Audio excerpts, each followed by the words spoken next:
Informasi lainnya, Saudara, di tengah kemajuan pendidikan dan teknologi masih ada sekolah Krisis guru dialami wilayah Kabupaten Bandung.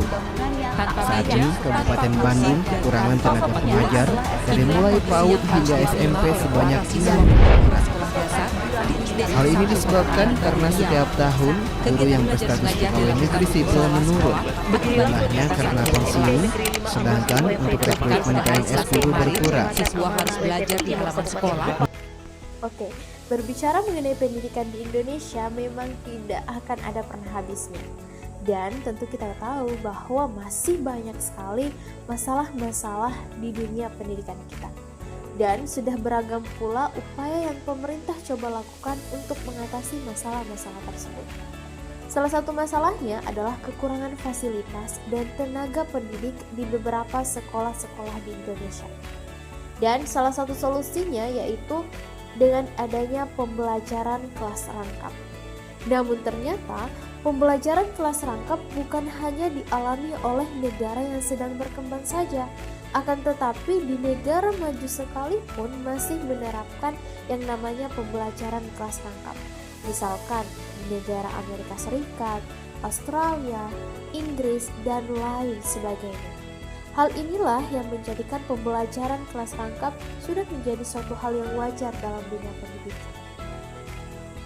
Nah, sebelum kita masuk ke dalam pengertian PKR, perlu kita ketahui terlebih dahulu nih, apa sih alasan dan faktor yang mempengaruhi adanya PKR ini? Nah, ada sejumlah alasan-alasan dari adanya PKR ini. Yang pertama karena kekurangan guru dan keterbatasan ruang kelas. Tapi ini juga tidak menutup kemungkinan karena adanya juga faktor geografis dan demografis di wilayah tersebut. Di samping itu, ada juga loh sejumlah alasan lainnya, yaitu alasan yang lebih memusatkan pada keuntungan daripada kerugiannya. Antara lain, jika dilihat dari aspek pedagogis, PKR ini lebih mendorong kemandirian murid. Dari aspek ekonomis, PKR lebih efisien. Dan dengan adanya PKR, pemerintah dapat mendirikan sekolah-sekolah kecil di mana-mana, sehingga setiap anak Indonesia berkesempatan untuk lulus dari SD. Oke, kita masuk. Jadi, apa sih itu pembelajaran kelas rangkap? Nah, pembelajaran kelas rangkap adalah suatu bentuk pembelajaran yang mensyaratkan seorang guru mengajar dalam satu ruang kelas atau lebih dalam waktu yang sama dan menghadapi dua atau lebih tingkatan kelas yang berbeda. Pembelajaran kelas rangkap juga mengandung arti bahwa seorang guru mengajar dalam satu ruang kelas atau lebih dan menghadapi murid-murid dengan kemampuan belajar yang berbeda. Jadi intinya kayak gini, pembelajaran kelas rangkap itu adalah proses pembelajaran di mana seorang guru akan mengajar dua atau lebih tingkatan kelas yang berbeda. Contohnya, Ibu Indri mengajar kelas 3 dan kelas 2 dalam satu ruangan dan pada waktu yang bersamaan. Nah, situasi ini merupakan bentuk pembelajaran kelas rangkap yang melibatkan dua tingkatan kelas yang berbeda. Nah, kalau kasusnya kayak gini, Ibu Intan mengajar kelas 1A dan 1B pada ruang yang sama dan pada waktu yang bersamaan. Apakah ini termasuk pembelajaran kelas rangkap atau bukan? Nah, jadi jawabannya bukan ya, karena kelas yang diajar Ibu Intan itu hanya kelas 1, akan tetapi kebetulan kelasnya itu ada 2. Sedangkan syarat dari pembelajaran kelas rangkap tadi yaitu 2 atau lebih tingkatan kelas yang berbeda. Paham kan sampai sini? Jadi dalam kasus Bu Intan ini tidak termasuk PKR ya, karena hanya melibatkan satu tingkatan kelas saja. Oke, kita lanjut. Secara umum, pembelajaran kelas rangkap sama dengan pembelajaran lainnya.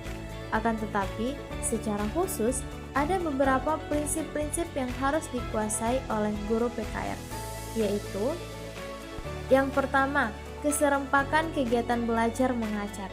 Berarti, kegiatan belajar mengajar harus terlaksana secara bersamaan dan simultan. Yang kedua, kadar tinggi keaktifan akademik. Berarti proporsi waktu dalam proses pembelajaran yang benar-benar digunakan oleh siswa, waktu kegiatan belajar yang produktif sangat besar. Yang ketiga, kontak psikologis guru dan murid yang berkelanjutan. Ini lebih kepada hubungan emosional dan intelektual yang mendalam serta terus-menerus antara guru dan murid. Yang keempat, pemanfaatan sumber secara efisien, yaitu penggunaan sumber daya yang ada dengan seoptimal mungkin untuk mencapai tujuan yang diinginkan. Dan yang terakhir, yang kelima, kebiasaan untuk mandiri, yaitu suatu sikap atau tindakan yang menunjukkan kemampuan seseorang untuk melakukan sesuatu tanpa bergantung kepada orang lain. Ini merupakan salah satu prinsip yang perlu dikuasai oleh seorang guru PKR. Oke, kita masuk ke dalam model pembelajaran kelas rangkap. Yang pertama, model pembelajaran kelas rangkap 221. Nah, pada model pembelajaran kelas rangkap 221 ini merupakan situasi di mana seorang guru akan mengajar dua kelas yang berbeda, misalkan kelas 5 dan kelas 6, dengan dua materi pelajaran yang berbeda pula, misalkan materi IPS dan IPA, kemudian berada dalam satu ruangan yang sama. Yang kedua, model pembelajaran kelas rangkap 222. Pada model pembelajaran kelas rangkap 222, guru akan menghadapi dua kelas yang berbeda, dua materi yang berbeda, dan berada pada ruang kelas yang berbeda, misalnya kelas 5 dan kelas 6. Untuk mengajar mata pelajaran matematika di kelas 5 dan pelajaran IPA di kelas 6. Topik yang diajarkan pun tidak memiliki keterkaitan satu sama lain, dan ruang kelasnya itu saling berdekatan sehingga mempermudah proses pembelajaran yang dilakukan oleh seorang guru tersebut. Kemudian yang terakhir adalah model pembelajaran kelas rangkap 333.